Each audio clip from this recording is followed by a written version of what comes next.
என் நெஞ்சில் குடியிருக்கும்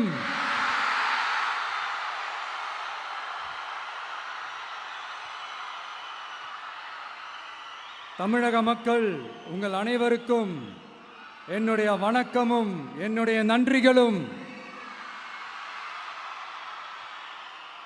குறிப்பா திருச்சி கிழக்கு தொகுதி மக்கள் உங்கள் அனைவருக்கும் என்னுடைய ஸ்பெஷல் வணக்கமும் ஸ்பெஷல் நன்றிகளும். இதை நான் ஏன் இப்படி சொல்றேன்னா, என்னை இப்போ பெரம்பூர் தொகுதி எம்எல்ஏன்னு தான் சொல்லுவாங்க.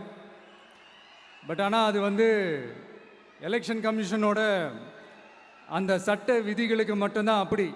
ஆனால் என்னை பொறுத்த வரைக்கும், தமிழ்நாட்டை பொறுத்த வரைக்கும், தமிழ்நாட்டுக்கு எப்படி திருச்சி ஒரு இதயம் மாதிரியோ, அந்த மாதிரி என்னோட இதயத்துக்கு திருச்சி கிழக்கு தொகுதி மக்களும் ரொம்ப ரொம்ப ரொம்ப க்ளோஸ் தான். அதில் எந்த மாற்றமும் கிடையாது. சரிங்களா?